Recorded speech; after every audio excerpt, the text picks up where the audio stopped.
No, takto to dopadnúť úplne nemalo.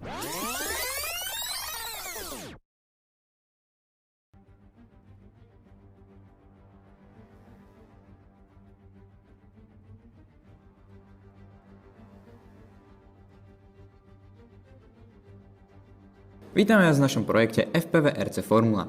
Toto video sa bude skladať z viacerých častí a prvou z nich je 3D model. Tento 3D model sme robili v programe Autodesk Fusion 360. Ako prvé, čo sme spravili, bolo vloženie obrázkov. Tieto obrázky fungujú ako referencia pre náš celý model. Obrázky ukazujú pred, bok a vrch našej formule a následne sme pomocou funkcie form všetky tieto časti obkreslili.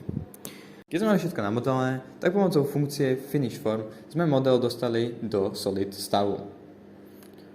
Náš model sa skladá z viacerých častí, a to konkrétne predný a zadný trup, predné a zadné krídlo, predná a zadná podlaha a taktiež sme namodelovali kolesá. Tieto kolesá sa skladajú z diskov a pneumatik. Pneumatiky sú tlačené zo špeciálneho filamentu, ktoré nám umožní realistickú mäkkosť.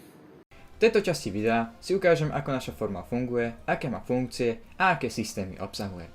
Jeden zo špeciálnych systémov, ktoré obsahuje, je turbosystém. Tento turbosystém funguje tak, že pri brzdení sa nám dobíjajú hodnoty a z týchto hodnot potom čerpáme a sa nám zvyšuje následný výkon motora. Potom ako ďalší systém máme DRS systém, ktorý funguje aj v normálnej F1 a to je systém zdvihnutia zadného krídla. A poslednou funkciou, ktorá táto forma obsahuje, je táto FPV kamera, ktoré máte pocit, že akoby ovládate formulu z normálneho kokpitu. Ďalšou vecou, ktoré tento projekt obsahuje, je naša aplikácia.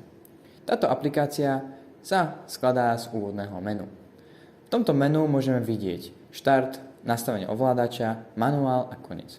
V nastavení ovládača môžeme vidieť, ako sa naša formula ovládá na ovládač. V našom manuáli môžeme vidieť, ako sa pripojíme na náš access point a zároveň sa môžeme pozrieť na náš GitHub s nejakým YouTube videom. A čo obsahuje táto stránka?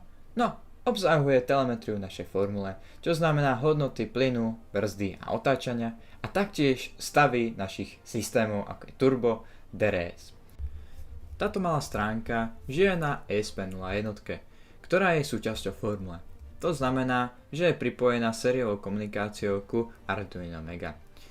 Medzi sebou si poslal informácie o telemetrii a následne tieto informácie ESP01 zapisuje na našu stránku.